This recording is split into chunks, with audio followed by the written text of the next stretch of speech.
Triomphe in Paris is a monument to those who fought in the Napoleonic Wars and to the French Emperor himself. Former President François Mitterrand commissioned a modern version, La Grande Arche. It's a grand tradition. French leaders throughout history have left their marks on the capital. And President Nicolas Sarkozy also has big plans for Paris. With the help of 10 top architects, he wants to give the city a new look.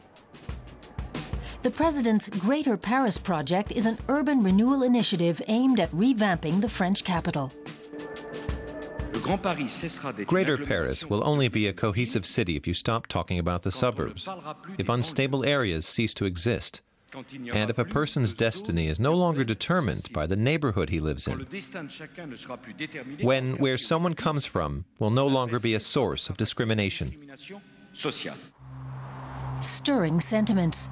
But in daily life, whether someone lives inside or outside the motorway around Paris makes a big difference.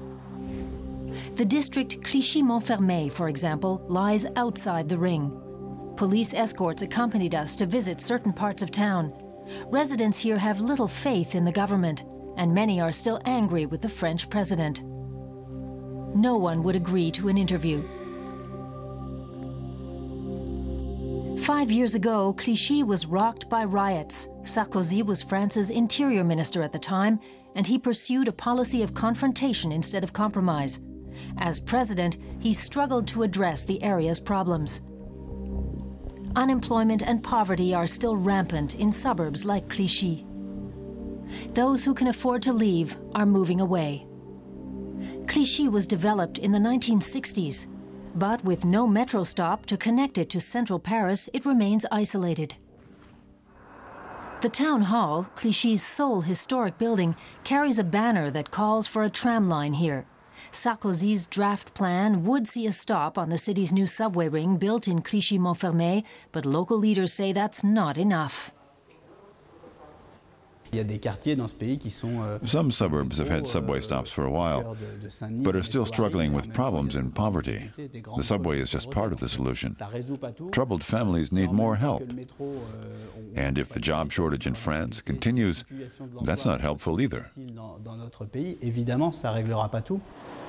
Over the past 30 years, Clichy's old high-rise buildings have fallen into disrepair. Today, they're a haven for thugs and drug lords. The tower blocks are gradually being torn down and replaced by new buildings, but money for the redevelopment project is in short supply. Project director Philippe Hermet says it would take further millions of euros to help raise the standard of living in this underprivileged area, but his requests for additional funding have been denied. We still don't get the impression that the suburbs are at the heart of the new plan for Paris. We're still waiting for signs of solidarity with the Greater Paris area. Clichy-Montfermeil will get its metro stop, but it's unlikely to make residents feel like they're part of the new Paris, or to convince them that Sarkozy's plan is more than just an elite pet project.